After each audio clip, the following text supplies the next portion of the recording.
Dun dun dun! We're live, folks. Sorry, I don't have the amazing Harlan clapping audio. But welcome, Jen and Christian, to the Savage World Summer Showcase, guys. Hello. Hi. Yeah, I like it. I like the sound. So we were backstage just adjusting the sound because we figured as long as they're together, let's get them on screen and just making sure the mic works. But welcome, guys. So what besides what we have a lot of stuff to talk about, all the cool stuff that you guys bring to Savage Worlds. But let's start with while we're waiting for folks to pour in here because I don't have the awesome clappy to stall. Right, that's the secret. We're actually stalling until all the little notifications go out, and then people show up. And tools of the trade, tricks of the trade.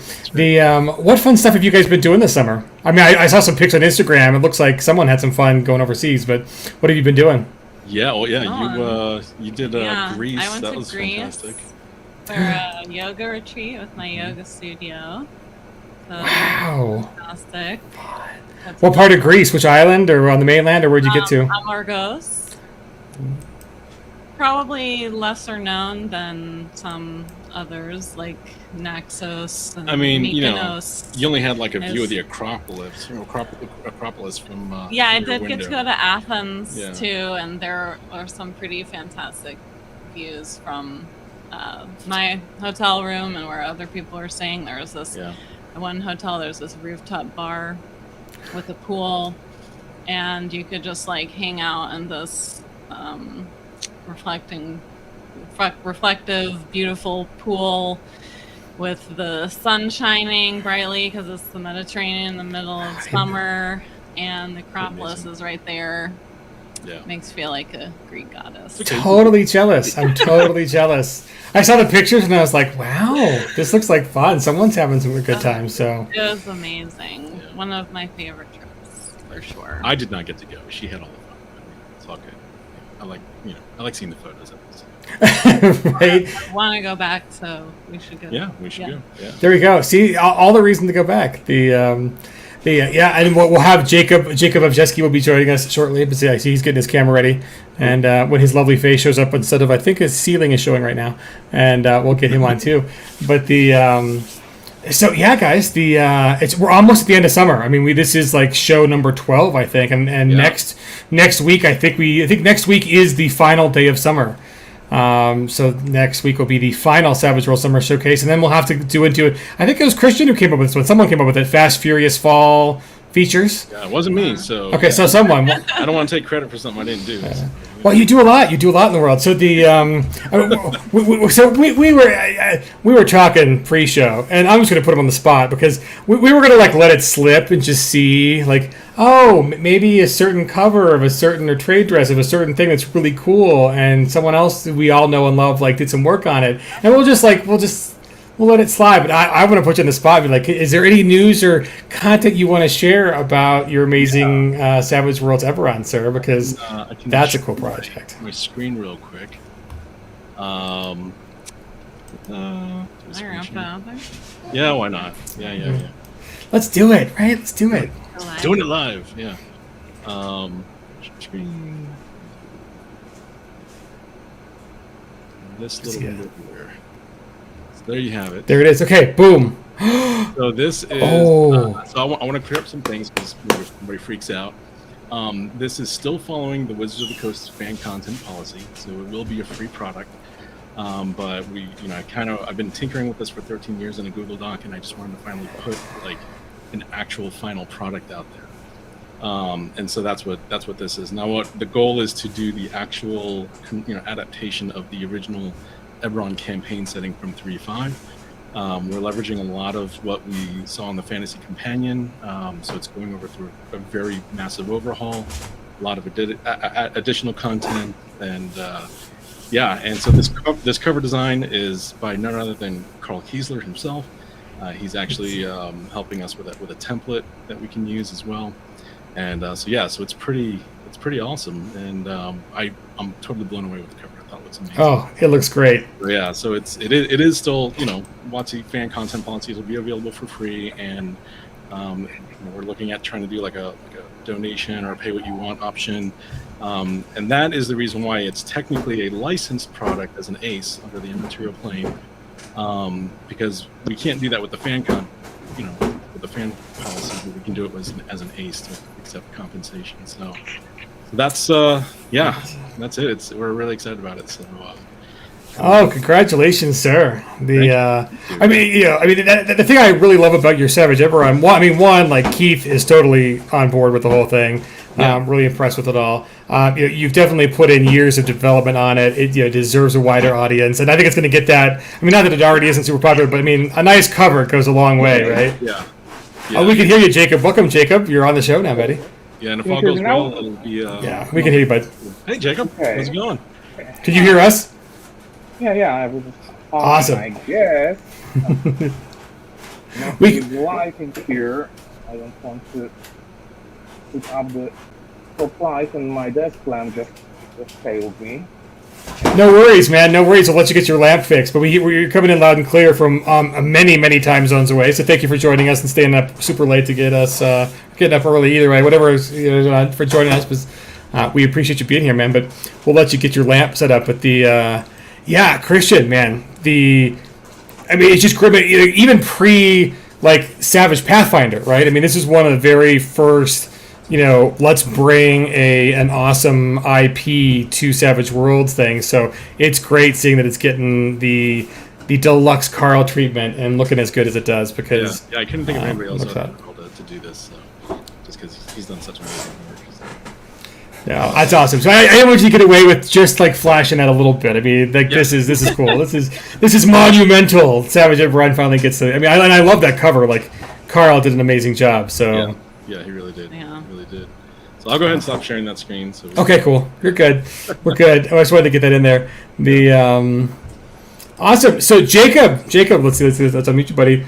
How has your summer been going, man? Before we get to talking about the cool things that you did for the Swagtember bundle, how's it been, man? Well, I've been trying to keep this working. I finally landed a couple of stable gigs as a freelance writer, so I've been busy writing for both RPG stuff and real life boring stuff. Well, congratulations on gainful employment, because that's an important part. I mean, the RPG industry. I mean, it's it is gaming and movie adjacent, but it is not gaming and movie money adjacent, right? It's tough out there. Good for the riches. Well, I used to work as a teacher before, so. And basically, if you are now working as a real life full-time employment, now you have much less incentive to write as a hobby. So I'm afraid that my gaming designing rate is falling down. So, it's true. It's really it's all a passion project, right? So I think my first question for both of you, and we'll start with you, Jacob, is how do you keep the passion up to finish? I mean, yes, Eberron is easy to love, right? And Savage Worlds is easy to love, but creating in those things, it goes beyond just I enjoy playing or I enjoy the setting. I mean, there's a lot of hard work that no one is going to give you credit for. How do you maintain kind of the work ethic to finish projects and to get them out the door? And so yes, first to you, Jacob. How do you do it? How do you keep the interest alive long enough? Well, one thing I like Savage Worlds for is that it's just so versatile. I mean, I can switch from one thing to another and still have something new and fresh. I don't know if it's the best word, but I first fell in love with Savage Worlds when we tried it out for our first fantasy campaign. I think it was based on Evernight, but it wasn't exactly this. And then we were tired of fantasy and wanted to try something else. So our GM introduced us to spy setting and said, "Okay, this is a universal game. We don't want to learn a new system. We'll stick with Savage Worlds." And he ran a completely different adventure of James Bond style with car chases and explosions everywhere. And it felt completely different than Fantasy Dungeon Crawl. And we're still sticking to it. Yeah, nice. So Jen and Christian, how about you guys? Like what is the extra ingredient in the sauce that goes from I'm a fan, I'm a creative, I have ideas to I'm gonna put something out, I'm gonna put the work in to get it published. Like what's the extra the secret sauce there? So we probably each have our own sort of take on it. Mine is it's actually very similar to like, Peg's approach, which is like, this is stuff that I want to play. Like it's the kind of games, the kind of experiences that I want to see in a game I play, and kind of like what is. I was actually going to say the same thing. Yeah. But like having, I think, it really started when I got experience as a GM, and I was like, oh yeah, I love like kind of being the, ring mistress or whatever of this experience. And so I think for me, because I already enjoyed creative writing, it was a natural extension to want to start creating my own mechanics, rules, and lore. And also I would say along with that, it started with making my own homebrew stuff for my own games, because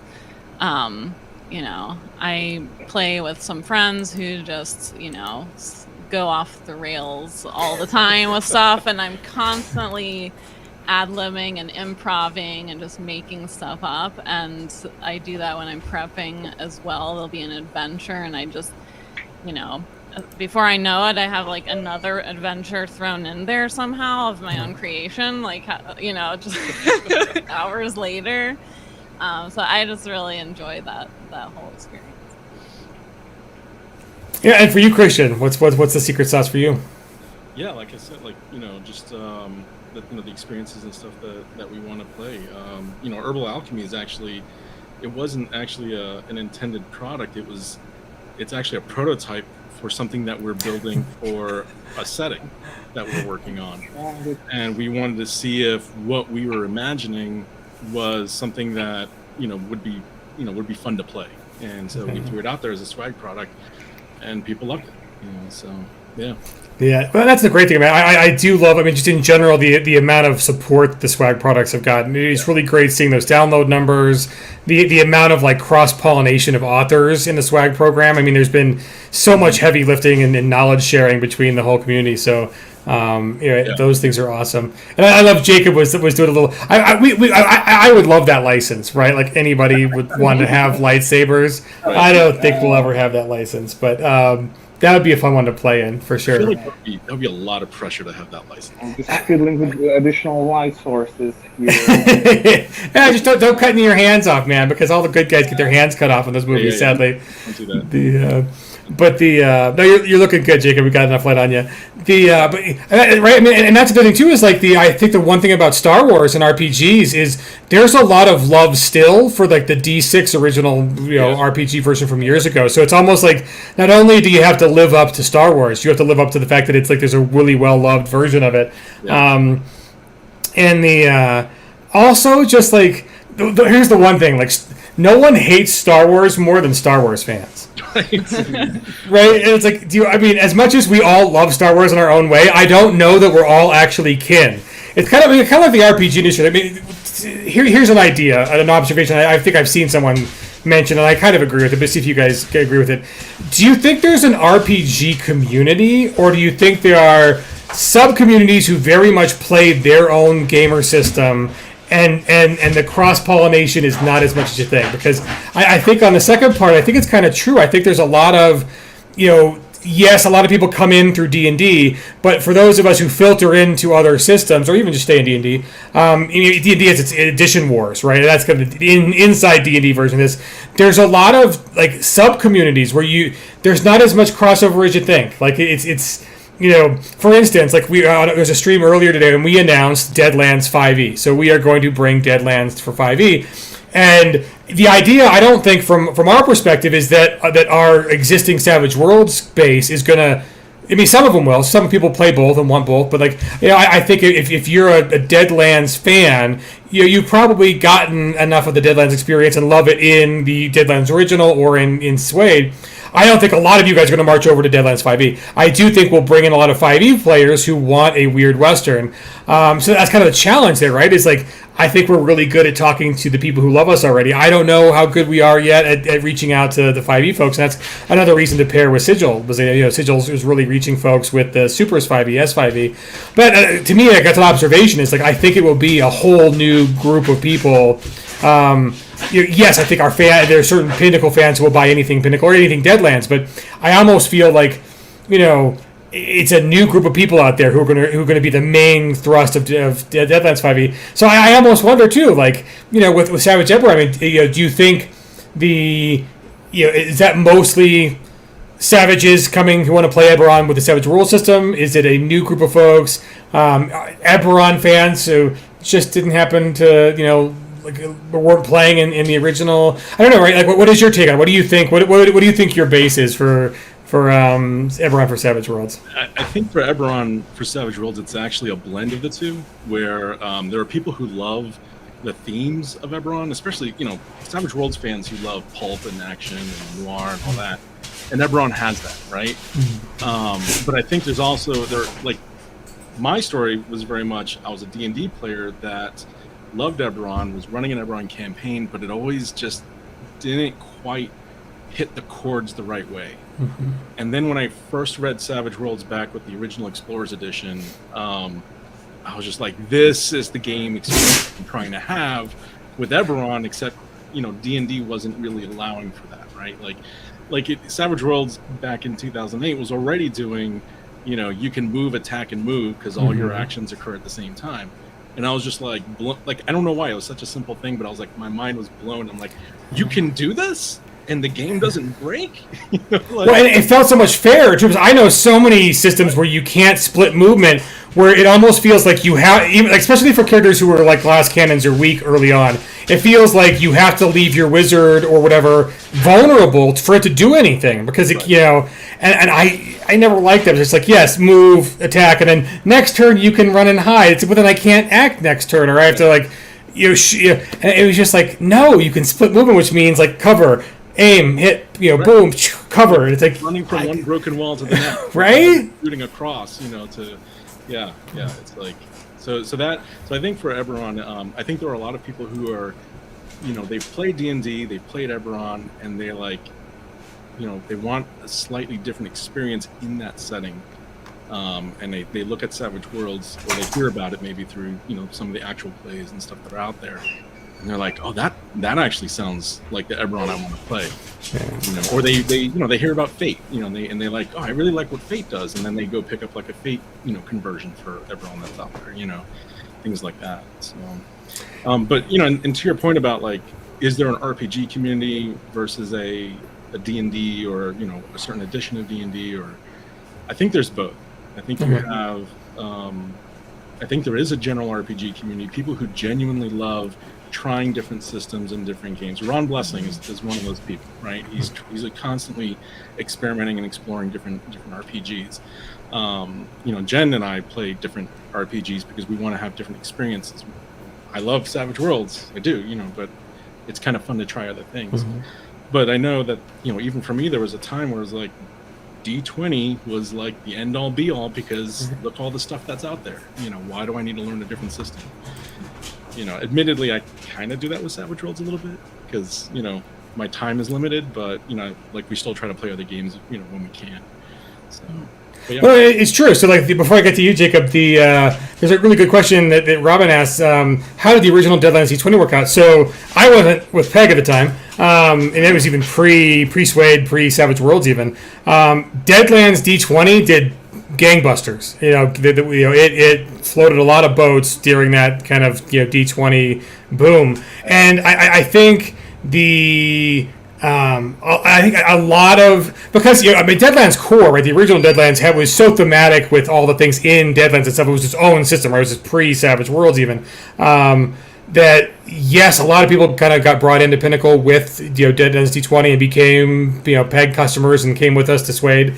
But a lot of people just did the D20 was their thing, and I think some hardcore fans who really loved like how a Huckster played in the original and like those kind of things. I I think there was some kind of a feeling that like Pinnacle was putting too much effort or time into D20 and not enough into the core system. And I think one way we're solving any of those kind of concerns with Deadlands 5e is one, partnering with Sigil, right? So it's Sigil folks who have more experience with developers who are 5e developers. So really, I mean, all of our developers who are working on Savage Worlds products are still working on Savage Worlds products. And I mean, the nice thing about it is there's so much lore and already written stuff for Deadlands that we're not really sapping any Pinnacle resources to create Deadlands 5e, right? Like it's bringing the 5e mechanics, and a lot of that's not in house. We're bringing people in house, but they're new people who aren't working on other Pinnacle products. So we're definitely not slowing down the Deadlands or the any kind of the Savage Worlds train for Deadlands 5e. So I think that's kind of how we're trying to like do the balance there. But yeah, Tyler mentioned the GURPS Deadlands was his point of entry, and I do even think I own GURPS Deadlands. Yeah, that was out before Suede, so yes, I did own that before I even found Savage Worlds, because I collected the GURPS books. I love the GURPS books for their splattiness. But the Jacob, I'm gonna pop up. I'm gonna share a screen. It's like we gotta brag about Jacob here for a second. So my question for you is similar, Jacob, but you write for multiple systems already, and this is like, let's just go on Drive Through RPG for a second and show all the stuff that Jacob has published for various different systems. So the first one, 52 NPCs, that's in the Swag Timber bundle. So if you guys get the bundle, but this is a bundle show. Techno Tales of Mythics is also for Savage Worlds. We'll talk about that because that's not in the bundle, but it's kind of amazing and very cool. 54 NPCs is in the bundle. But I mean, look at all these things you've done. This is for Savage Worlds. This is for Savage Worlds. But we get into stuff that's not Savage Worlds. And, so you've been around the block, man. You've written for, like, here's like Earth Prime. And, let's see. Oh, Bad Dog. So you have a lot of good Savage Worlds. I recognize these things that I own for my thing. But you've written for Grammel for a bunch of, Red. Yeah. Right, so talk to us like what is it like writing for multiple genres? Like is that do you find certain game systems fit better for here's Thrilling Tales we also have for Savage Worlds. What's your view on that, sir? Because you are prolific. I mean, Nemesis, fantastic. This is one of the first ones. Like people are like Nemesis was. I think I've played some amazing Nemesis games. If you want like battle suits, stompy kind of robot stuff, Nemesis is fantastic. So talk a little bit about that. I'll stop asking you the question 10 times and let you actually answer. So give us the behind the scenes, Jacob. Oh, well, I know. I mean, for once our RPG experience is a bit different. I mean, there was a brief time when D&D 3D was the thing. But a lot of people in our community actually started with Warhammer Fantasy back in the 90s, where it was again illegal to import stuff from the West. So and I kind of was in a group that was really interested in also things outside what passed for mainstream RPG in our community. Like I was quickly interested in the early Marvel RPG, which was free online, the Facebook system. So I kind of found taste for things that were fun, things that had action, things that had explosions, which were different back then when people were like Call of Duty or World of Darkness. So yeah, I kind of naturally moved to D&D. I kind of naturally moved to Mastermind. And these days, I still love Mutants Masterminds. It's so really painful to create a character in this system, and I'd rather use icons, which I also wrote, and it would be on the list somewhere. A couple of icon supplements. Actually, I think I wrote icons for icon settings for both Savage Worlds and icons, Peacekeeper setting. So that's a very fun game that still provided all the constraints from my group. And I really like some kind of this Fast and Furious cartoony approach that Savage World has, but other systems can do it too. And I think 5e is actually pretty fast compared with most of the previous editions. It's versatile, so I'd really love to put things out for 5e as well, especially since it allows me to get creative and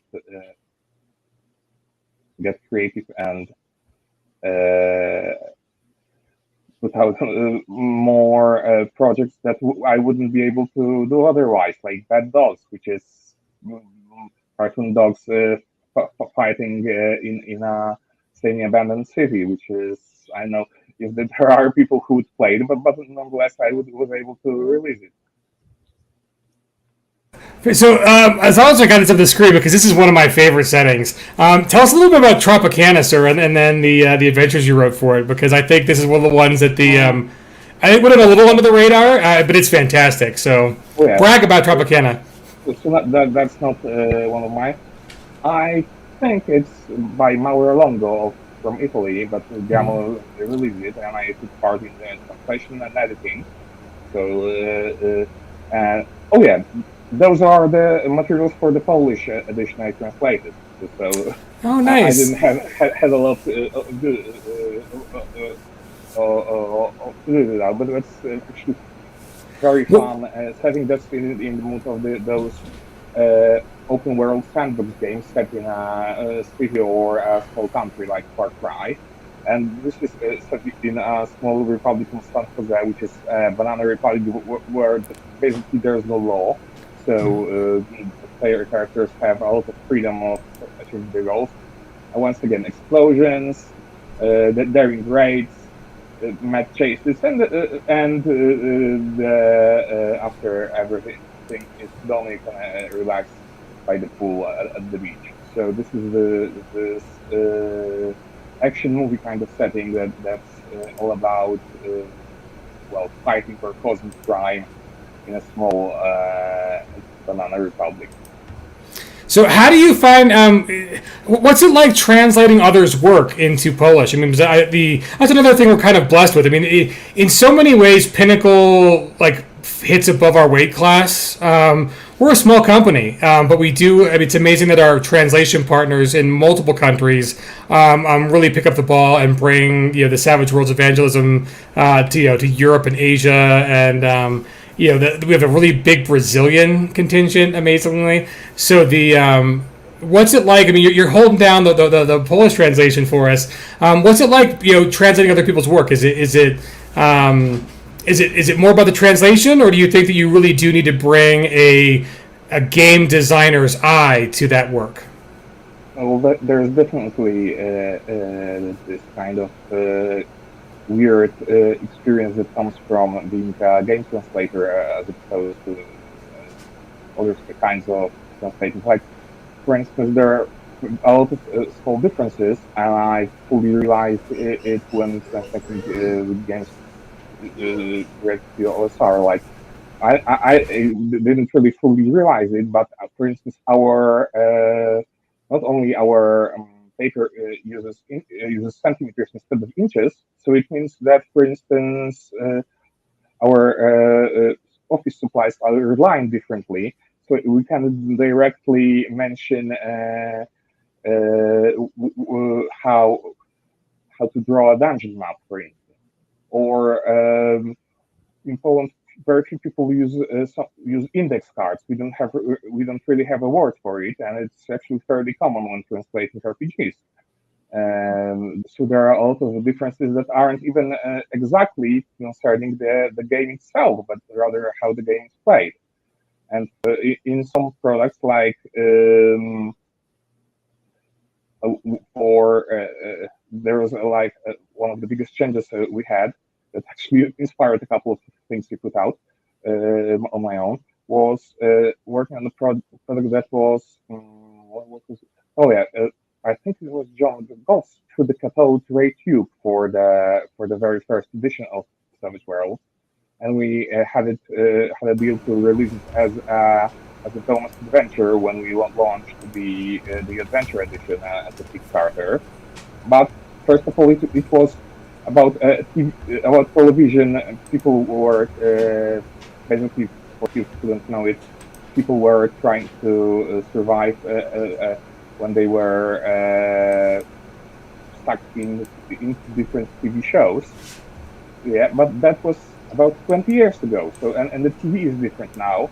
And the TV is different now in Polish. And for instance, one show was a parody of Kung Fu plus something like Dukes of Hazzard, which is a southern good old boy show we don't really have. And like I couldn't really directly translate it because there is no cultural equivalent. So in the end, we decided to change it to a cartoon that involves animal ninjas as a tribute to some things that were going on in the savage community. So in the end, there is a lot of weird overlap that's not even necessarily easy to translate. Well, I'll give you guys a little background, a little tidbit on, one of the big questions we get with Pinnacle is like, why don't you guys open up a European warehouse or do European printing? Because, in the current, it was expensive before, but with the global shipping stuff, it's really kind of expensive to get books into Europe. And one of the issues we find is that the digest size of our books, this size book, a lot of there's only a select number of printers who really do this size. And then if you want the UV stuff on the thing, and if you want that really nice the end papers and all that stuff, it's really hard to find printers who can do it all. Domestically in North America, there are yearbook printers. And so if you think of your high school yearbooks, there are printers who do those, but I mean that's generally 8.5 by 11, and they don't have a lot of the cool other options, and the paper's all kind of the same. So yeah, if we wanted to switch printing, we might have to give up the digest format, and so that's one of the things we're like, well, no, and people really love the digest format. That little OCD of having hello Hannibal, yes, buddy. The having all your books the same right size on your bookshelf.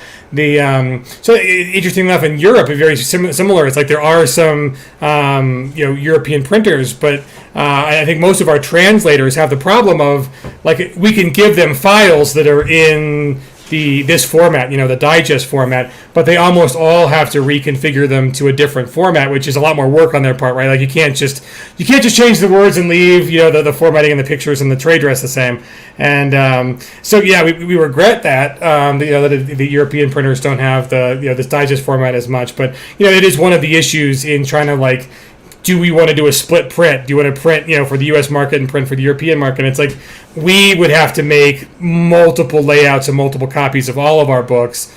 And that just increases the cost, too much to really do two sets of layouts and that kind of stuff. So there's a little tidbit there for the fans who kind of wonder, why can't you just print in Europe? It's well, that's one of the reasons we can't just print in Europe is the the quality and the sizing even, just because, oh, hello. Orders. That's what we need. What we do. Why has that 2022? Why don't we have teleporters, jetpacks, and flying cars? I mean, I love retrofuturism. You go back and look at what did the 1920s think about the 2020s? Right. And there's some great pictures of they got some of the things they got right. There's this great picture. I can pull it up. But there are these two women sitting at a table and they're having a video screen conference with someone who's remote. So they have a little screen and there's a little microphone and they're wearing headsets. But I'm that's basically an iPhone. That's FaceTime. I mean, all things considered, it doesn't look exactly the same, but that's FaceTime, and they got that one right. The flying cars, sadly, I want flying cars. I just worry about driving, and people are horrible on terra firma. Can you imagine how awful it'd be? Add a third dimension, and then it's chaos. Yeah. Right? I mean, you almost need the perfection of the autopilot. You almost need that for 3 dimensions. But so retrofuturism is awesome. So Christian, we've had you on to talk about kind of stuff that's in the Swag Timber bundle. We mentioned Savage Eberron at the top. Is there anything else you're working on, or maybe just even dreams of what's next? Yeah. Well, do you want to talk about the setting that we're working on, or? Yeah, we can. All right, cool. So it's okay. So I mentioned earlier, Herbal Alchemy came out because of a mechanic, an arcane background that we wanted to try out with a setting that we're working on. The setting is kind of codenamed right now. It's called Explora. And, Ooh, good name. I like. And the concept we're trying to run with is, we wanted a setting that really emphasized, natural magic in the world, that also emphasized exploration. But we wanted to step away from the conventional like man versus man, theme, right? Where exploration meant invading, some other people's, sacred lands or whatever, and pillaging their sacred ruins, right? Like that feels a little colonialistic, in some ways. So and there are a dozen games that have already done that, or 2 dozen, or 5 dozen. So exactly right. Now I love pulp. I love all the Indian, Raiders of the Lost Ark and all those. Everyone, has a lot of that. But we wanted something where the exploration was more about gaining knowledge and learning about, history and learning about ancient magics and things like that. So we don't want to give away too much of the story, because there is a plot point campaign that's a part of it too that reveals what you're exploring and why you're seeing what you're seeing throughout it. But that's the premise of it. Do you want to add anything?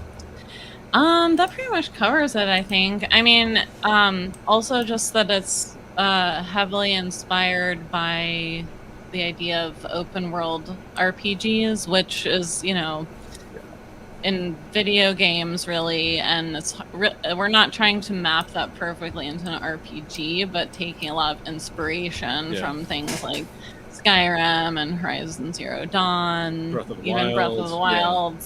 Those are some good influences. I like that, and I don't think those have been captured. I don't think the audience is saturated, the market is saturated with those sort of in the RPG space, right? So I think you guys have chosen well. Those sound like fun, good references. Yeah, and given that inspiration, like in all of those games, you harvest different items from the world in order to make certain things magical or otherwise. And so for us, it was really important to create Herbal Alchemy to have some mechanic that would allow players to do that in this setting. Yeah, so very low powered magical effects. The idea being that the world itself, the fauna and the flora are magical, right? And so we wanted to add a component where you're foraging from the natural world to create these concoctions, that that you can create these semi-magical effects with, like glue bag of entanglement, kind of thing, And so, Herbal Alchemy was like the experiment. We wanted to put it out there to see, how is this going to be received? How will people, the idea of foraging for your power points rather than, just having power points that replenish. You forage for them, and then you create, whatever you want with that, and then use them. We wanted to see how that played and how people felt about it. And a lot of people have taken that supplement and they've used it for post-apocalyptic or cyberpunk type games, or where you go to like a scrap yard or salvage yard and try to create some device from that, and it's really fascinating to see how people have adapted that concept to other genres. And so on. It was a good experiment because it was a different way of expending and replenishing power points, and we tested it some ourselves, but not really like an entire full campaign or anything. And so seeing that it's actually working for people, that it is balanced, even though it strays from the well-established way that we're used to using PowerPoints, that actually works. That was really awesome. And I think that's a testament to the swag program, is that it's really easy to throw out a little product out there just to see, what the feedback on it is like, and then, roll it into your larger product, in the future. And quite honestly, we've actually built up a lot of revenue over the years with Artificial Codex and Herbal Alchemy to help contribute to production for future products. So that's kind of another great benefit about the swag program.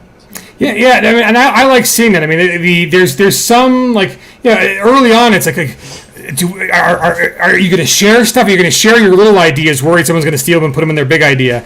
And I haven't seen that. I haven't seen the hesitancy. I mean, there's just so many great swag creators. I'm thinking about putting some stuff up on swag myself, and it's just great seeing the collaborative nature there on just also, like you said, like the play testing, right? It's like when you take those ideas and you have other people working on them, and I could name 4 or 5 of the big products where people have really kind of gotten into those rules, and there's been a lot of like revisions that have come out of the other people in the swag program really digging in, and it's even just fans, but but other creators looking at like, will this fit in my setting? Will this fit in my book? Will it be part of my my offerings? And that's invaluable. I mean, I think that's the one thing.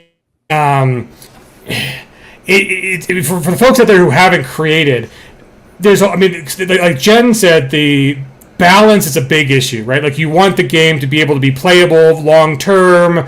You have campaigns in it and not have things break, on session 5 and 6. Whereas if you do only shallow playtests, you never get into the deep stuff. You never get into the deep balance. But for us, like Deadlands has been around for 25 years. It wouldn't be around for 25 years if it broke after 6 or 7 game sessions. Right. And it's really hard for small time people to get the playtest again, because you go into it with your own assumptions. You play it the ideal way it should be played. And hello puppies, yes, they're all excited, and I'm excited.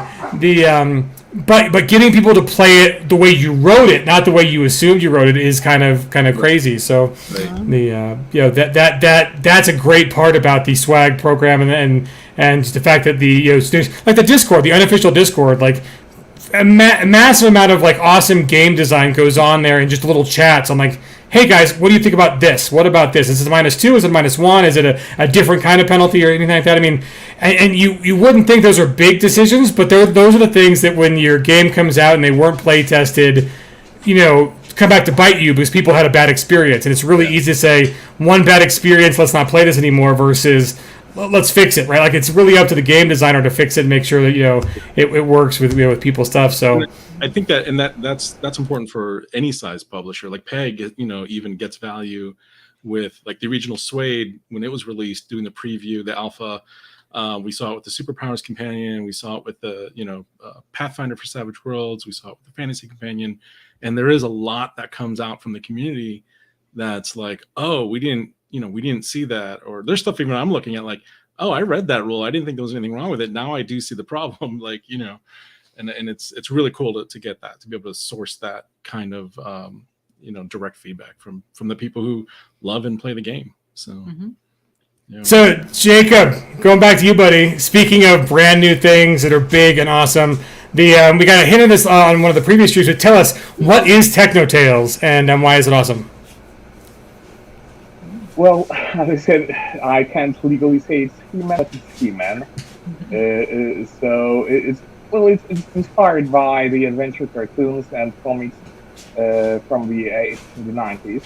Also by some European stuff, like you probably didn't heard of George, but the Schninkel or Hans or Jans, as it's known here, was also some kind of influence. It's this kind of a pulpy space fantasy that's kind of shallow, that's kind of playing with action figures, kind of watching a cartoon, and I aimed at this really kind of Saturday morning feel that has a multitude of races to make action figures of, that has really desperate villains to defeat, that has a division between magic and technology like the classic adventures. And I'm actually working on a squad book that will hopefully be released. I don't think it will be 2022.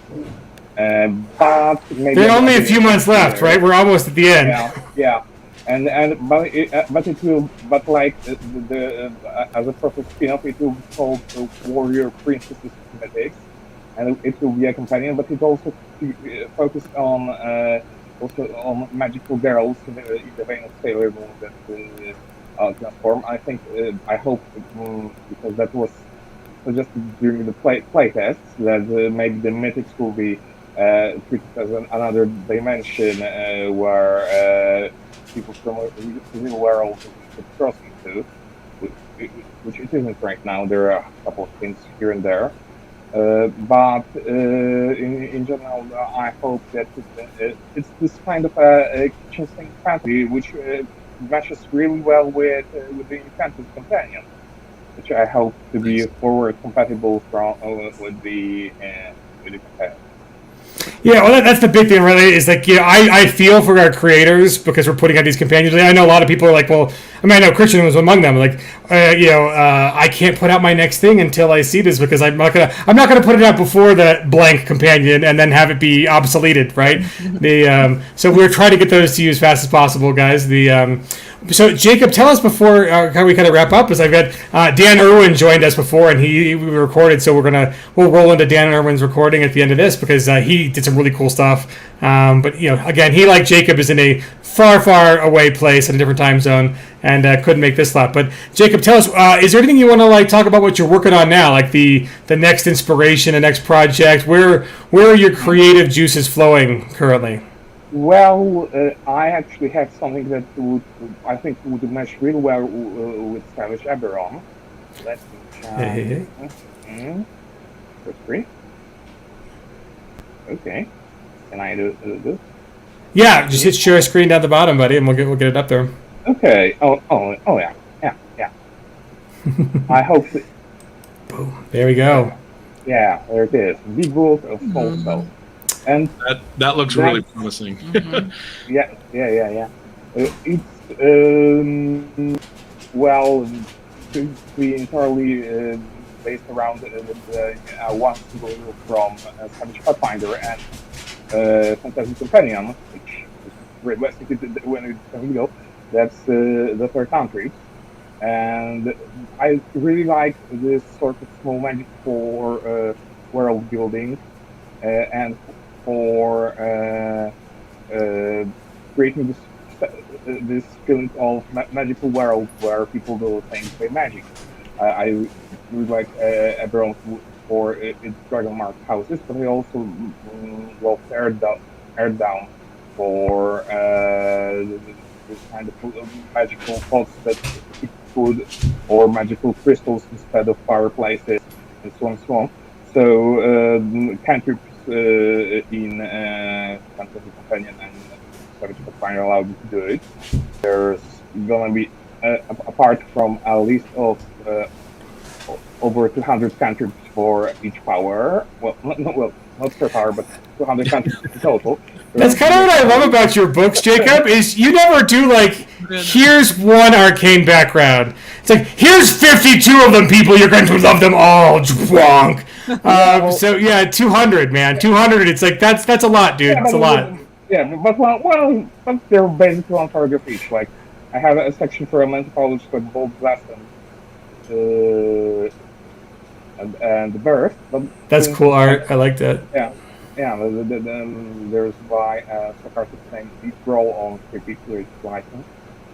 So yeah, for like Beast Friend, Animal Call makes animals calm down. That's not simply a basic tool of power, which allows you to accept animals. Animal empathy. You know what animals need, but you don't understand it. Beast foe. You enrage an animal. And those are used using simply the cantrip mechanic. And there are some very fine. If you can make lesser creation, if you can make a bar of bones, you can make a single bone. You never know when you need a fever, like dying. And that's also change your item. And you can change an appearance of an item. You can create a single blade like in Mass Effect to jab an enemy. You can create one coin to throw in a vending machine, for instance. Or there are even cantrips for powers like Mystic Intervention, which is like the Serious Campaign, which for instance New You, which lets you permanently change one aspect of a character body, like the Deranged Ancestry, which is something that should be flashy. Will the star. And That's cool. yeah. So for I try to give like each power at least one or two unusual strange uses which can be used in Eberron's or as a minor magic item. Like that's. So how many pages are you narrowing in on this? I mean, this looks like you've already shown us more than a dozen. So Yeah, as you can see, it's about 21 pages. wow, that's good. But I'm not sure if I want to change a couple of things because there are some minor changes to Fantasy Battalion I haven't seen. So I hope to be released more or less at the same time as the Fantasy Battalion. But there's also one from Grimmel that the publisher, Piotr Koryś, doesn't even know yet. Yeah. Okay. Oh, nice. Yeah. Okay. Yeah, I don't think I'll use this title in the English version. Yeah. Oh my god, I do need to play a Savage Worlds game with Caveman, especially one where you can't speak in English. Oh my god, that's just fun. Oh. Okay, and it was initially released in Polish on Spag, but it didn't really sell that well, so I talked to the Koryś, and I think we'll release it in print and add it to the next edition of Savage Worlds 3D. Alright, Nice. Well, I want also to translate it into English. I mean, I know that there was a payment setting for Savage Worlds for the previous editions. Sticks to Stone. Yeah, it was cool. It was. I browsed it. I didn't play it, but I liked some of the ideas in there. I don't think the company. I tried to reach them to ask about permission, but they didn't. They weren't able to be contacted. And so I don't know. Uga Chaka. I don't know. It probably won't be named this in English. It works. It still works. I like it. Yeah, but I don't know. Maybe it's the exact words are trademark. I don't know. It's because that song from that was also played in Guardians of the Galaxy. But basically, also I try to be more consistent. People complained about that Second Phase Cosmetics used all sorts of different stock art. Here I used also one artist, so there will be a couple of new pavement edges. Also, there's one that new hindrance that you must speak like a caveman. I need to adjust it to but.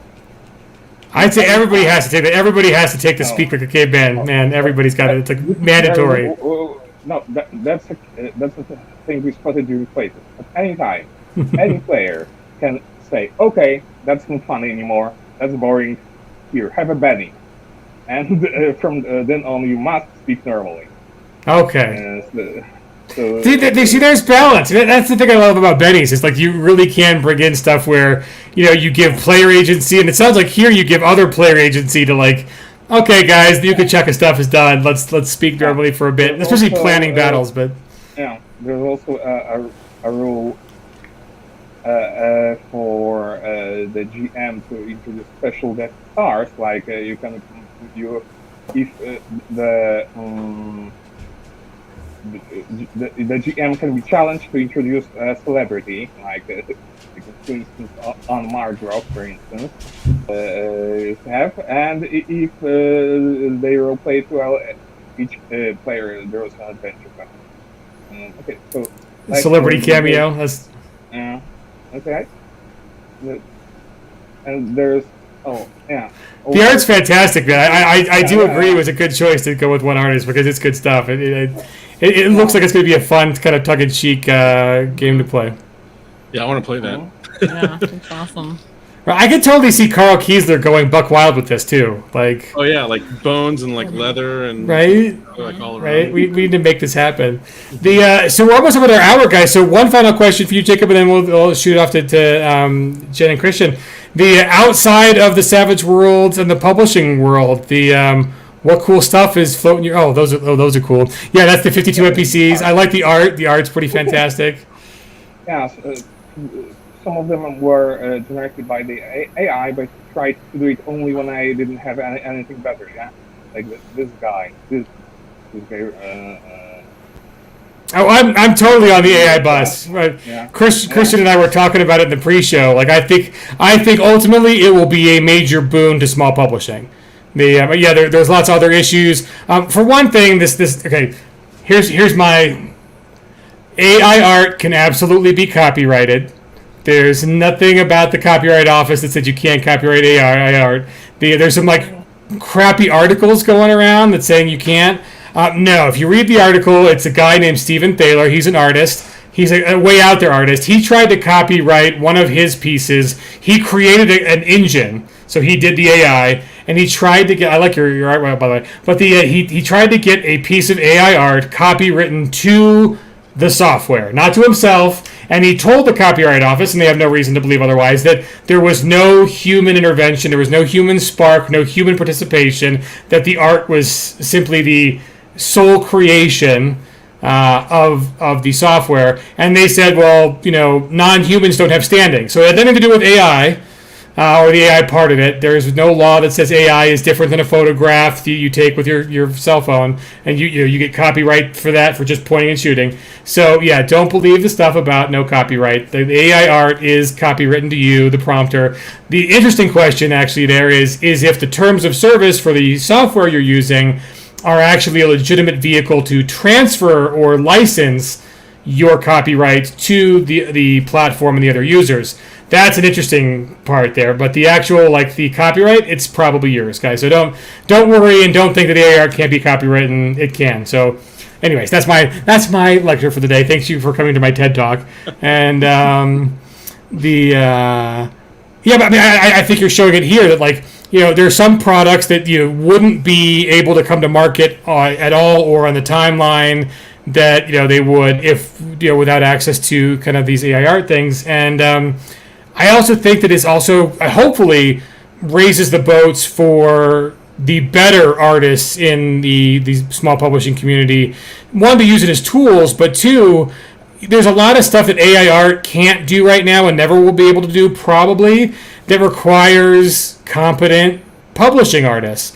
And so I think that if you can get your small time book publishing and product publishing to a certain level with AI art, you can save the money, like Christian said, the money you earn from some of your other stuff, or the money you have to do for the product to do the production, to get good art, the stuff that you really need, very detailed or exactly what you're doing from a publishing standpoint. So I hope it raises all boats, and I am excited to see what the small time publishing community does with AI art, because I think it's a democratizing process for more than a killing a market and putting starving artists even more starving. So I hope it doesn't make people starve. I hope it actually leads to more cool stuff. So, well, for small companies, I think it's a boon. People rely a lot of on stock art, so there's that. And I read somewhere that people who did a lot of stock art will still be doing stock art, but some people will, for instance, redo some AI art so it looks more natural. Like, I'm not sure if it's around here, and it's not. Oh yeah. Yeah. Look at this. Yeah. This is nice. Look at the eyes. Yeah. What's it gonna be popping back on the screen for a sec? Oop, there we go. Oh yeah. Look at the eyes. I mean, this picture looks nice on a small car. Yeah, but once you look at it up close, right? Yeah. Right, it's not 100% there yet. Yeah. So it almost looks like it works. Like she looks like she's, been through some hard times. Right, a little more post-apocalyptic than. Well, look at the face, at the angle of the face and the hair. So if you're skilled with if you're skilled with art manipulation, you at least people will be able to redraw the AI art and make it look like it's actually at least basic competent. But I think it's also the better. Like I've been trying to with Journey to create some of those. Most of those are photos, most of them are already, but there are some photo quality like AI generators out there. Like the Journey introduced a new Yeah, that's fantastic. recently. This is Right. AI. And like I think in some of the other small publishing circles, like like Dean Spencer art, I've seen 400 pieces of Dean Spencer art on the cover of multiple products, and I'm like, as great as Dean Spencer is, or Taihihi Ludathong, whatever the guy you see, you might not know the guy's name, but you've seen the Ludathong. It's anytime you see like a big monster in the sky and a little tiny figure standing against it, and you see their back, it's almost a Ludathong thing, right? Those have been so overused in our little space that I almost think that I shy away from exploring products that I see now with them, because I've got 2 or 3 already in my that I bought. Like, even though I know the content is different, it's like the brand, you lose branding, right? You lose branding by doing stock art for covers and too much stock art and anything. So I think being able to create your own is kind of an exciting new thing. So the so question to you, Jenny Christian, to close it out. Besides publishing in the world, in anything, I mean, I know yoga trips to Greece are definitely on the list. But what other cool stuff do you want to raise the signal for, point people to? What's keeping your flame kindled these days? Yeah, so we have something outside of Savage Worlds, but still out of the immaterial plane. We did. If you're not familiar with Ryan Macklin's backstory cards, they're a really great tool for creating backstories among the characters in your group, as well as among setting elements like individuals, groups, places, events. We published 4 Foundry VTT modules to be able to use backstory cards online in Foundry VTT. Oh, very cool. So that's officially licensed by from Galileo Games, the publisher. Demoed it for Ryan Macklin and Tim Rodriguez, and they loved it, and they were like, "Yeah, this is cool. Please do it." So buy it, folks. Buy it. There's good stuff to buy. It actually is such the system they created is so brilliant, because it's it provides you a structure. You don't have to just pull ideas out of thin air, but it's very easy to then generate so much backstory content from that. Like, one of my favorite pastimes is using it in Foundry, and then just I don't know, creating stories out of what I come up with, and then making mind maps. This is love those for my campaigns, like a mind map of all the ways that the characters are connected, and then we constantly go back to that throughout the campaign. Like, we've been playing this one campaign for about a year now, and we're still referencing it to those core ways that they're connected, to build on their continuing adventure together. See, that has so much depth. I mean, that's why when there's buy-in, when you have player buy-in, that's why because you put the work in to do the mind map of the connections and kind of the, I mean, just the, there used to be a piece of software called The Brain, which does the mind mapping. And I have so many campaigns that I've never gotten to run, but they're in there because it's so easy to do the links and stuff like that. So I love that you've got that ability to generate that with Foundry, because it's just it's a place to store it. It's a place to go in and use it yourself as a tool that's a little more interactive than, I mean, I write on notebooks, but then you lose them, or the dog eats them, or but having them digital, and then you can share and collaborate. Yeah, what's really cool is so the cards, some of them they're prompts, and some of them connect PC to PC, and what's kind of neat is that you can in Foundry you can then link the content that you generate in the character sheet itself, or you can link the character in the notes that you write and so you can cross-reference all that material. Sorry, our cat is like trying to climb up She's the like desk. really Right? into this right now. I know. We've had the bark. So, this is Jacob's fault, because he put in the animal handling cantrips That's what it in is. the book. So All those animal. we need those now. But we love the pets on the show because, I mean, it's cool. It's cool. What's your cat's name? Anna. Yeah, and her sister is Elsa. Yeah, I was gonna say guess. Let it go. Let it go. Nice. She's running away in her ice castle somewhere. Yeah, they actually their personalities match very well to their names. Oh, that's the best. But Well, yeah, that's a big product, and like I said, we're working on Explora, codename Explora, and the other thing Yeah. I didn't get to mention. Oh, do you want to talk about? Yeah, I can just throw it out there. Go ahead. It's all yours. Yeah, I'm working on. I guess it's kind of a supplement for Savage Worlds, sort of. It's essentially, in Savage Worlds, you use cards for your action, and I'm into reading tarot. Nice. And so tarot originally was, stemmed from using playing cards. Cartomancy is called. And so I'm writing a little guidebook to using cards drawn in play during a game for storytelling, for adding flavor. Or even just doing spreads for like backstories and things like that. So kind Awesome. of like I love that. taking using that aspect that is, I think, pretty unique to Savage Worlds. Like I haven't played a lot of. I don't know if I've played any other RPG that uses playing cards. So I was like, this could be really fun. So No, it's awesome you do that, because I've done something very similar. Because I've got a Renaissance era game, and right, you can't touch the Renaissance Italy without hitting tarot, right? I mean, that is, Yep. and it's so thematic for the system. So I'll love to see what you do, because I'm sure it'll be meshing perfectly. But it's like, and like similarly like to you, like yes, we use them for when you go, but like, why not have other effects, right? Like, why not? Because like it's kind of a merging of like the action deck with the adventure deck.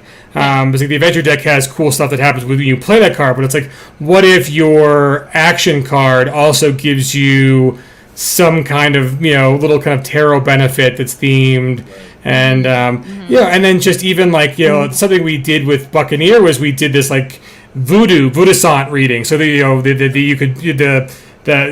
Gilbert Gallo did you'd put down like a reading for the cards, and that would help you create an adventure generator. And it's like, well, why not, right? That's very Voodoo-sant, tarot adjacent. Why not do tarot for like Renaissance? So I'm gonna love seeing what you do with that. But that's exciting. Yeah, and it's actually like even like writers, even famous authors, Stephen King is one of them, use tarot to come up with ideas for characters and narrative. And I mean, it can be really a really fun way to just like spark your creativity. So well, right, and all the decks out there are so evocative. There's so many decks, and people love their decks, right?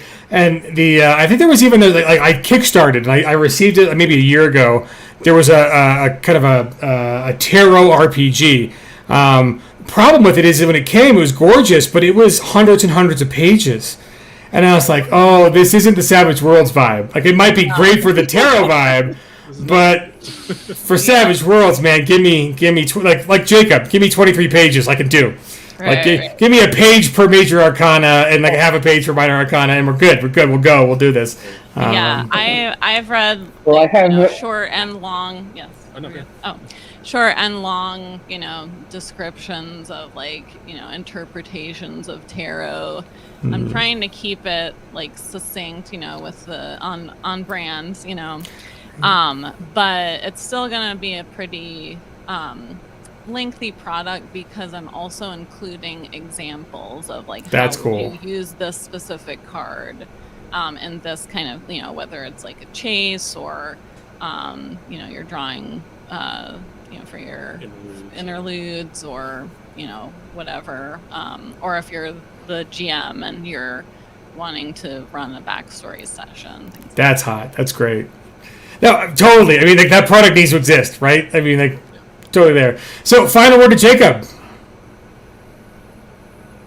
Well, I put last year I put out a short wait put on using Tara in Savage Worlds, so it can be found as Arcana. It's available for free, as pay what you want. So you can go check that out. Great minds think alike. That's right. So we're all sitting here going, we need more tarot and Savage Worlds. That's good. It's good. Yeah, so it's out there. It's kind of a short, kind of a tentative so right now I'm with work. I'm freelance working. I'm working for Gurmel for some Polish stuff for the Polish version of OSP, the Old Renaissance game, Old Renaissance Essentials. I'm working on Polish edition of Brand Colonia, which really should be out. Wow. Brand Colonia is fantastic, man. Yeah, so that's cool. I hope to work on that on a Savage Worlds conversion as well. Brand Colonia for Savage Worlds. Yes. All the yes, sir. But that's not in the immediate future. I'll wait. It's good. Soon, trademark. I mean, that's fine enough for me because Brand Colonia was fantastic. The spaghetti, spaghetti medieval. I mean, it's fantastic, and I'm thrilled someone's got it. So so we've run over our time. So guys, stick around. We'll let Jacob and Jen and Christian and Nico and the rest of you guys can stick around. We had Dan Irwin on for Dark States, and this is a really cool conspiratorial, like dark X-Files setting, and we had a lot of fun together. So I'm going to put him on, and so you guys can continue watching that. But the Jacob and Christian and Jen and I are all go get something to eat or whatever, or go to sleep. But appreciate you guys being on, and I think we'll have you back on actually really soon because I'm pretty sure you guys are all up again for Swag Awards. You are all past winners, and I think you guys are up for it again this year. I haven't ran the numbers yet. I'll wait till January, but we'll see you guys sooner than later. So cheers, folks, and here's Dan Irwin with Dark States. Thank you. All right, thanks, y'all. Hey, Wildcards, through the magic of television, we've got a long-distance phone call in from the UK, of all places. The Queen is dead, long live the King. Welcome, Dan Irwin. Hi, how you doing? Good. So, Dan, tell us about yourself. Where are you from? How'd you get into gaming? And how'd you find Savage Worlds, sir? So I in the UK, over in Essex, I've been gaming for years. I mean, I started in the 80s, as many of us did of this age. I may not look it, but I'm older than I look. That's good. That's good. Always be older and look younger. Yeah, exactly. It was much more of a problem when I was younger, but now it's a nice thing to have. But yeah, no, I started gaming probably around 86, 85, and I've been sort of playing with the sort of find your own adventure type novels prior to that. But yeah, got into D&D back in sort of the mid 80s, and kind of been doing it ever since. I did go on a hiatus for about 10 years between 2007 2017. Work, family, all that stuff came into play, and it was easier to back off of doing stuff like that and just concentrate on other things for a while. But yeah, come 2017, that bug, that itch came back, and it was time to get back into the game, and yeah, been back in it ever since. Well, welcome back to the hobby, sir. So for Savage Worlds, I mean, I think your magnum opus so far is Dark States. So pop us up on the screen and we'll go through it a little bit. So tell me, what is Dark States? So Dark States, when I got back into role playing, initially we got back into playing Deadlands, and that's where I sort of found Savage Worlds, almost by accident, really, because the guy that was offering to run a Deadlands game, he just said Deadlands, and I'd been out the loop for so long, I had no idea what anything was. I just Googled Deadlands, and it took me to the Savage Worlds version of Deadlands, which is, back in 2017. And it's only when we went to actually play, we met for the first time, he actually was referring to classic Deadlands. But that's what we got into Savage Worlds. And then so within 6 months of that, I've been a forever GM. I've been sort of playing games and running games for years before I sort of stopped. And I wanted to get back into that side of things. And I'd played an old game but again, back from the early 90s called Dark Conspiracy, which is a GDW game, which I'd loved, but I'd not seen anything on the market at that point that really scratched that itch. And having seen Savage Worlds and how flexible and the ability to sort of build settings in that very easily, you know, I was like, wow, this is the system to use to do that. So it started off again as I think a lot of people do, just kind of running it as a game. A homebrew game, and it's a near future conspiracy horror. So it's set in the world of tomorrow, where the world or the civilization is in what I'd like to call pre-apocalypse. So it's teeing up towards, you know, societal, economic collapse, environmental collapse. But behind all of that, there are things in the shadows. There are things happening that are possibly the root cause of a lot of these problems. And the idea was to have a game around that where you play what are called seekers, and it allows you to uncover these conspiracies, these mysteries, and to find out more about what's going on in the world around you. And it just kind of grew from there. It was a very simple premise to begin with, back in 2017 when I sort of started writing this. But it took like 5 years. And then now half of almost. it's come true, right? It's like... Well, yeah, that's the thing. I was a little bit cautious when it came to releasing this at the beginning of the year, because the world had changed so much. And I wouldn't say it come true, but the mood of around conspiracies in particular had changed and had morphed. And I was a bit kind of, I don't really want to feed into that whole conspiracy frenzy, but these are more your old school conspiracies. These are more your MK Ultras, aliens, Bigfoot, you know, that sort of thing. And what I wanted to do was sort of, I stayed focused on that side of things. So I kind of go with, like sort of said, the more old school style of conspiracy. And that you know, that works good for this setting. So yeah, it's gone well. It's been 6 months now since I released it. And yeah, it's gone down well with quite a few people. Oh yeah, it's fantastic. Well, and it's meaty too. I mean, like you did a lot of work on this to really kind of flesh out not only the organizations but some really good plot points. And I mean, I think I'm looking at the PDF, and it's over 130 pages, so it's no small amount of material that people can really kind of dig their teeth into. Yeah, and obviously this is the one that's in the Swagtember bundle. There's actually, this is the effectively it's like the Marshall's Guide, the equivalent of Deadlands. So there is a Seeker's Guide, which is another 70, 80 pages, which isn't in the bundle because that's a pay what you want. So I couldn't really include it because technically it's a freebie. But that covers all the information that the Seekers, as they're known, have access to. And this is more the back end. This is what the conspirator, as he's known, gets to know. So it's got the background on the setting, factions, additional setting rules, how to deal with a thing called singularities, which effectively kind of the supernatural element to this game. But also there's try not to put too many spoilers in, because again that's another part of conspiracies and this sort of game is you don't want to kind of give the game away, as it were. But there are aliens. We call them xenomorphs in this, but there are aliens in it. And that gives all the background to that. And then like you say, that it's got factions in there as well. So there's a whole group of factions.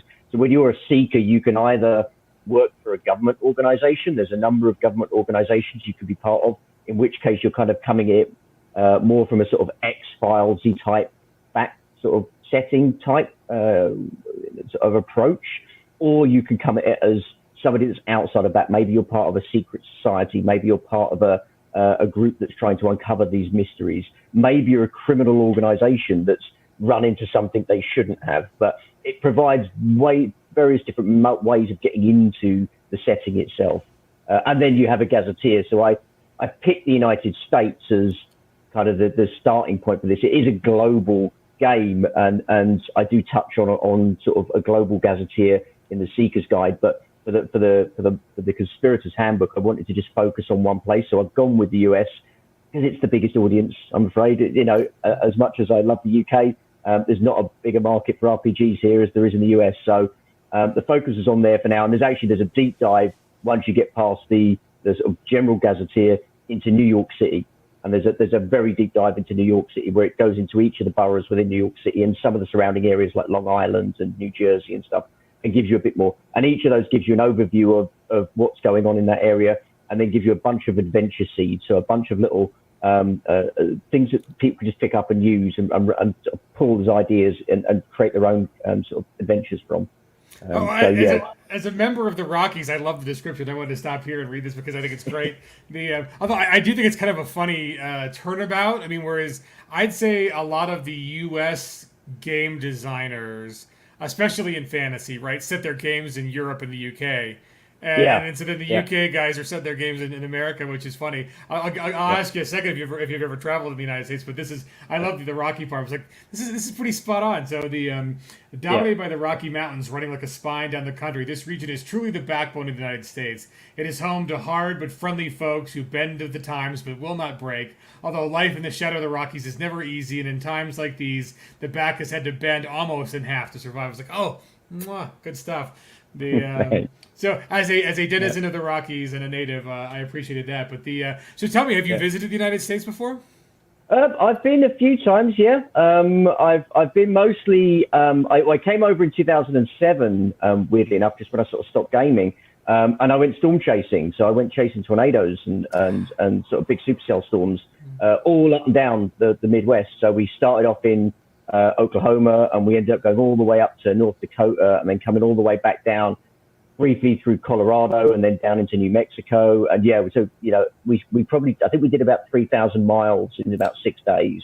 There was a lot of traveling involved, but it was great. It was a real proper way to get to see the country and not just go to the tourist spots, not just hit the sort of New Yorks and the Las Vegas and those sorts of places. I mean, as good as they are, I was getting to see the real, country, as it were. It's huge, right? It's bigger than stories. you'd guess, right? Like everyone, if you only fly to cities, you don't get a sense of like you can drive for 8 hours, still be in the same state, and the view hasn't changed that much. Yeah. Trust me, when we drove through Nebraska, that felt very much like that. There were hours went past, and I couldn't tell the difference in terms of the scenery and what was going on. It was just, but it's still amazing to have been there and driven through that. I'd love to have gone back, but life kind of took over. Actually, weirdly enough, when I kind of decided to sort of start doing Dark States, I was actually in San Diego at the time. I was at a conference out there, and I had a bit of time in the hotel room, just chilling, and I was like, I really should get back into this sort of stuff and just sort of being there and seeing it. And so that's where it kind of started, was in a hotel room in San Diego, of all places. I mean, I think the story of this game might even be cooler than the game itself. That's a pretty high bar because I agree with you. Like there isn't a whole lot of coverage of modern conspiratorial, the little dash of horror, a little dash of X-Files. It's really an evocative genre, right? It's a really popular, like good. People like it, but a lot of games don't touch it. I mean, like Unknown Armies kind of hits at it with certainly goes on the weird end. Yeah, and there are a number of games out there, past and present, and like you said, that one, there's an SCP one I think they've just kickstarted. There was actually an attempt to kickstart a new Dark Conspiracy game, but it didn't meet its target. So I don't know what happened after that. But I think there is still a sort of place in the market for that sort of game. I think, like I said, the big concern at the moment for me anyway is the nature of conspiracies and what's happening in the world today, and just being very cautious about how I approach that, so as not to, like I said, sort of, feed into that feeding frenzy that we're seeing at the moment. But like I said, this is more traditional kind of, there's Bigfoot and Yetis, and, there's all sorts of cryptids and things going on. And there is a reason for them. So, you have to have the Conspirator's Handbook to get into that. But, it's not just that they're there. There is a reason why they're there. There's a reason that they exist. And a big part of that was, I find that particularly with, I saw Nope the other day. I don't know if you've seen that, the new film by Jordan Peele. And I won't give anything away, but, there are certain things that happen. It's sort of tropes within alien abduction and alien sightings where, electricity breaks, cars break down and electricity stops working, all these sort of tropes and kind of horror tropes. But that, for me, I just wanted there to be a reason for it. So there's a reasoning behind why things happen like that. They do happen, but there's a reason why. And again, that's what that Conspirator's Handbook goes into detail on. In one of the sections is the how and the why it's all happening. So is that, I mean, it's almost harder, I think, for an RPG writer than for like a film or a TV writer, at least especially for TV. But like, if you think about it, TV, like take X-Files, right? You've got a long time before you got to really reveal any of your secrets. So you can just keep teasing and keep teasing and do a little bit more.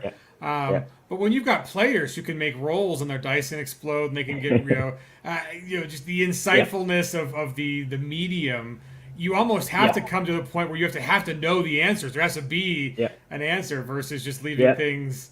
I mean, what I tend to do is I have layers to the conspiracy. So a conspiracy is not just one thing. Normally, particularly if I'm running a campaign, they spent 3 or 4 months in the game that I ran originally before they even got to the next layer within that conspiracy. And there are 3 or 4 layers to this conspiracy before you get to some of the ultimate truths about things. That's good. That's good. And That's smart. That's why you could give stuff away without giving everything away. But like you say, putting that into the book is you have to put everything in there.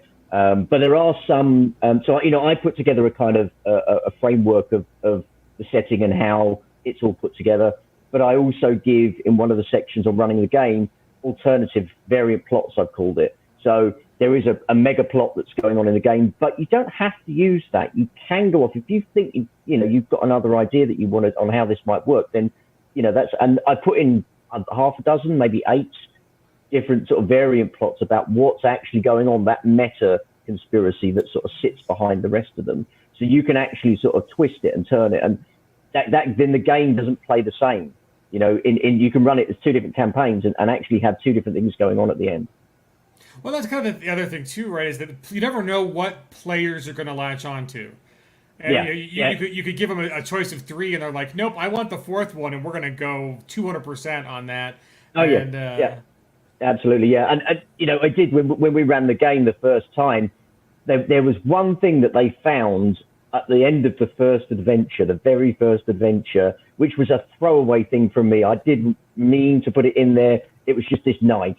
It was an ornamental knife. And they absolutely fixated on that over everything else. And so a lot of the game then followed that knife, where that knife had come from, and the conspiracy behind a knife, not the person wielding it, but the knife itself.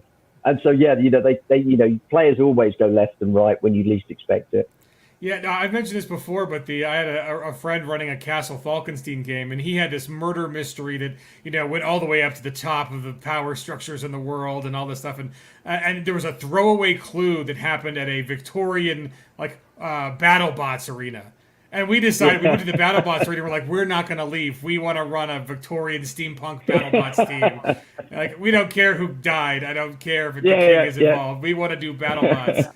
And it's amazing when those side quests become the main quest for the party. They suddenly go, right, this is what we're doing now. We don't really care about that other stuff. Just let us focus on this. This we're interested in. Right? So, you never know. You never know. I mean, I tried to run basically Weird Wars Rome, but it was before Savage Worlds. I was running it in GURPS, and it was like a Roman game. And I thought I had this whole plan where they're going to go from Rome all the way into China. And they're like, nope, we want to do this instead. And it's like, sure, fine, we'll do it. That's I had this whole plot, and that's okay. That's okay. You can always reuse it and recycle it, and I've done that before where didn't necessarily use it in that game, but stuff that they kind of thought they were going to do, they didn't do. They just went, no, we're not interested in that. So I just keep it on a shelf somewhere, and 6 months later, something else comes along. Right, I can pick that up and use it now, and then it makes it a bit easier to just kind of insert it into the game because you've already written a lot of that stuff. So we talked a bit about this in the pre-show, but how have you found working with other people in the SWAG program? Because I noticed several names in the front of your book, like just the cooperative nature of testing and playtesting and feedback, and how have you found that? It's been great. I mean, like I said, I don't think I could have done it without them. It's a massive project that I've undertook, and it effectively, I've written 200 pages or so, almost by myself, but having a game and knowing the game is one thing, but actually getting other people's opinions and getting that feedback and getting people to eyeball it and say, yeah, this could change or that could change or this shouldn't be there or that should be there. It was absolutely invaluable to have all those guys involved. So to have them doing that proofreading and feedback and playtesting, it was just brilliant. I just hats off to them all. Nice. No, it's fantastic from our end, from Peg's end, to just see just how much the community's really grown and support each other, and just the all the fantastic products that are coming out. So, that's pretty exciting for everybody. So let's get into Brood, because Brood is in the bundle, the Swagtember bundle, and let me pop that back. Yeah, so that was kind of a late entry. So that is, I'm working on some other things, but in the interim, I wanted to just put in something for. To create an adventure for Dark States. There is one in the Conspirator's Handbook. It's a very short adventure, but just gives you a flavor. But this was a kind of slightly more detailed adventure. And it's basically, it's set in on a farm in rural Montana. And it's about something's been mutilating cows, unfortunately. Nice. And the Seekers are brought in to try and figure out what's causing it. And that might give it away by showing that page. But effectively, they're brought in to try and find out what the sort of root cause of the problem is. And there's various different kind of sort of subplots going on with the farmers and the locals. And it shows you the kind of the effects of losing a herd of cattle can have on a farm. But there's also, there are, conspiracies and supernatural plots going on, and sort of government or corporate conspiracies as well. So it's just a little adventure that I sort of threw together. I say threw, it took me, a few weeks to write. But yeah, to just kind of throw out there whilst I work on the bigger stuff that I'm working on. Because I felt like I hadn't published anything in a while and I needed to get something out there for people to just, have a play with. It's always the struggle, right? It's like being the one-man team, you got to be your own marketing, you got to be all those kind of things. Like, if you don't give people like little tidbits, they're going to forget who you are and whatever. And the one I really liked in this adventure, though, is you did the police report, and it looks like you actually got a real police report. I found I had to do some tweaking to it, but yes, effectively that is an actual police report from Montana State Police Department, which I kind of just grabbed and used as a template for that particular handout. I love handouts. I love giving handouts, particularly in this game. We did, and it's in something else I'm writing at the moment. There was a session where the Seekers managed to get their hands on some actual goods, some top secret info, and I'd actually brought along the handouts as actual improper manila envelopes with top secret stamps and all that sort of stuff. And they were just like, oh my God, this is amazing. They didn't want to do the rest of the game. They just wanted to sit there and read through this stuff. And so, I find handouts just add so much to, I don't want to say that the facilitude or, whatever the term is, but yeah, it's just bringing them into the game and getting that out of players. So yeah, having handouts, I find is just a massive boon. Oh, no, it's true. I mean, the one from experience, I love that kind of stuff, and I think there's even just the number of casual gamers who like the at-home escape rooms and like the murder mysteries. Just having the tangible stuff in your hands, it changes. It changes the way the brain engages with the narrative. So I love Game Masters. Yeah, I think that's why Savage Worlds works so well as well, because it's not just, it's not just paper and dice. You've got cards, you've got bennies, you've got all these things you can get your hands on, and you can tailor those to the setting as well. Every setting we do, we tailor a different version of bennies, a different version of cards, and it brings the mood together much better than it would if you just had a pen and a bit of paper. Right, and I also think that's why I think, like being in the industry, like, I'm on all the Facebook groups for the other kind of companies and stuff, and I the one thing I notice is there's more people, even though you don't have to use miniatures for Savage Worlds, we have people like Eric Lamoureux and Carl Kiesler who do the diorama stuff so well, and again, I think it's kind of part of that also, that giving people, touching a different part of their brain as far as the immersion and all that stuff. So that's, it's good to see that. I don't know whether it is about Savage Worlds inherently, but the I do think it works with both, whatever kind of spectrum you want, from theater of the mind all the way to the actual opening up the envelope that's got top secret on it. That's fantastic. The, so Yeah, I before mean, I wouldn't say I was as good as Eric or Carl when it comes to the sort of, you know, that diorama stuff. I mean, I have got the patience or the expertise for that sort of stuff. But yeah, I mean, you know, hats off to them again for you know, being able to put stuff like that together, because I just think it's work of art. Oh, it is. It totally is. It is. It is fantastic stuff.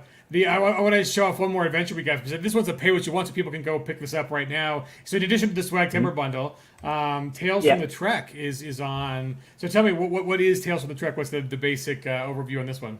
Yeah, so Tales of the Trek, again, that sort of came from a con game that I was running. So I was running a con game last year, and I wanted it to be this big hero. It's about, it's actually set during the time of Alexander the Great, and you play his Somatophylax, his personal bodyguard, his personal retinue, the Golden Companions, and it's set actually in northern India, and that part of his campaign.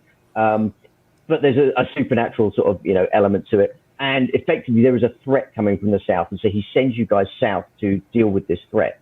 And you know, as much as I had a full adventure planned, you know, there was all sorts of kind of things going to happen on the way. As a con game, that's just too much. You know, there's just too much to do there. So I ended up cobbling together in the first instance, and what led to this was this idea of, you know, a kind of epic journey, if you like, you know, where the idea was I kind of combined an interlude with the quick encounter mechanic. So the idea is that you draw cards, and then each of you has a story to tell. But what happens is the first person that goes, and they can choose, the players can choose. The players don't have to take part, so it's a voluntary thing. But the players who choose, they start the story. They come up with a situation or a problem or something that they've encountered based on the card and based on what that tells you to come up with. And then they pass that over to, they pick another player, and they say, right, you're now going to provide the resolution to that. How did you fix that problem? How did your character overcome that problem? That character then has to choose a skill, a trait, and then make a roll. And again, depending on how that roll works out, you know, depends on what that resolution looks like. And then they do the next sort of encounter. So the next thing, and then they pass that on to another character. And it ends up going in full loop. So the person that goes first with the sort of setting of that particular thing then becomes the person that resolves the last encounter along that journey. And that way you can do that whole journey, and it can be really epic. I've run it a couple of times, and there were all sorts of things involving mountain lions and ancient ruins and dysentery at one point that they all came up with. This is all purely down to player interpretation of the sort of setting and the cards. You know, all done within a sort of 20-30 minute thing, and then you're on to the big scene at the end. You're on to the big finale because you've done that epic journey and you've got it out of the way. So yeah, the other reason was because I knew Dark States was coming. I wanted to just get myself into the sort of swag stuff and understand how drive-through RPG works. And so this sort of little 2-pager, you know, was quick enough to put together and to upload and to go through all the sort of admin mechanics to understand how that works. So when it came to doing Dark States, I wasn't completely in the dark, as it were. I knew kind of what I was doing, although it wasn't entirely true. So yeah, that was Tales from the Trek. Oh, it's fantastic. I love that mechanic. It's like telephone, and you're kind of putting off narrative control to the players, and that's cool. I like that. That's and I can imagine it goes wild too, right? I mean, you know, when you're yeah, I mean they can. I mean, and it depends on. I mean, it obviously depends on the number of players you've got as well. I mean, obviously, if you've only got 2 players, that can be a little bit awkward. But when you've got 5-6 players in a game, in a con game, you know, then they're having that sort of them firing off against one another, and it could. I wouldn't say it becomes adversarial, but you can kind of set up some really horrible situations for the next person to deal with. I mean, it's still just a dice roll, and narratively just explain it, yeah. But yeah, it's fun, and like I said, I've run it a few times, and everyone's had a really good blast with it, and love the idea, and I've used it outside of that game, obviously that game that I did run, in a couple of other places as well, and yeah, really works for me. Oh, that sounds fun. Anyway. I can't wait to try it. It sounds fantastic. So yeah, you and like I said, okay. Yeah, I was going to say it's pay what you want, so you can go and grab a copy for free. It's not going to cost you anything either. I mean, sometimes the best ideas are free, but we never want to see you guys making money. So plop down some cash for Tales of the Track, which is a great idea. So you're hinting that you're working on something else. Do you want to give any spoilers, any hints on what the next big project is? It's more stuff for Dark States. I've actually got 3 things I'm working on. So the first is a plot point campaign for Dark States. So, there's a couple of ventures out there, but I wanted to put together a proper plot point campaign that is an intro plot point campaign. So the seekers that you create don't necessarily have to know what's going on, that there's all this weirdness. And it actually starts with a school reunion of the characters all coming back together after having been apart for a time. And that's where the plot point campaign starts, and ends up with you obviously saving the world from some horrific end. So that's the first thing. The second thing is I had originally started doing a full gazetteer of the entire world when I was originally writing this, but it was getting way too big. Just a little ambitious. Yeah, way too big. So I cut that right down. What I'm doing next, though, is I'm doing a gazetteer, full gazetteer of the United States by every state. So every state has got its own section, its own adventure seeds. There's about an additional 50 cryptids and other monsters that will be going into that. And again, that's a massive piece of work. So, even at sort of 2 pages per state, that you're talking 100 pages plus the bestiary at the end. So that's on the cards as well. And that's probably about halfway written. There's a long way to go on that. The plot point campaign is pretty much done, just waiting on layout and artists to become available to start working on that. And then the third thing is to do the UK handbook, the UK setting book for that, which has got a working title at the moment of Cruel Britannia, Nice. which is going to be a kind of, Britain in the near future, very Orwellian, very Big Brother, very kind of, island fortress kind of feel to it. But yeah, very dark and moody kind of thing. And that's very early stages at the moment. But, I thought I can't not do, I'm from the UK. If there's one place I could do a setting book for, it's that.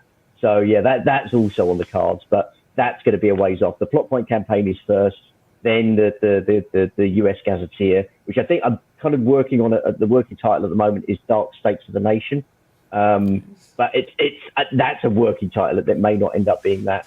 And then Cruel Britannia will be probably next year sometime. Oh, that's fantastic! I love it. I like the pun, but two, like the idea just sounds fantastic. So our normal host for the summer showcase usually asks people as a kind of a concluding thing. Outside of gaming and whatever, what is fueling your fire? Any books you've read that are fantastic, TV shows you're loving, movies? I mean, you mentioned a little the Jordan Peele movie. Anything that you want to share that's just really cool? I mean, I think that people have shared podcasts, recipes, whatever. Yeah. What kind of cool thing is lighting Dan Irwin's creative fires recently? Yes, I mean, obviously, I listen to a lot of conspiracy-based podcasts and YouTube videos and all the like. The one that I'm really into at the moment is the Chilluminati podcast, which is by 3 guys based in LA, I think. But they're not, these aren't. It's more jovial, comical, kind of taking apart of conspiracy theories, and those are the ones I really like. Is the not just sort of going, the Illuminati and all this stuff, but actually breaking it down and unraveling stuff about, what's behind a lot of the thought of behind these. And so, they're really funny guys, and that's kind of what I've been listening to at the moment. Really, really good. That sounds great. Fantastic. Well, Dan, don't be a stranger because I love your ideas, man. I like the way your brain works. And so, guys, you can catch all of Dan's stuff in the Swag Timber bundle or on DriveThruRPG. And we look forward to seeing when these stuff comes out. So let us know when you get these stuff done, and we'll have you back on the show and to promote it because it's all good stuff, and it's definitely part of the market. My friend Brian is writing a kind of a conspiratorial Savage World setting, and it's like, yeah, it needs to be done. And the more the better, right? Conspiracies work when there's more, right? There's room. Exactly, yeah. There's plenty of conspiracies out there for everybody. Yeah, awesome. Well, sounds good. Well, thanks for coming on the showcase, man. And hopefully, guys, I think Dan's a rising star on the Savage Worlds community, so check out his stuff, guys. Other than that, we'll see you next Thursday. Cheers, everybody.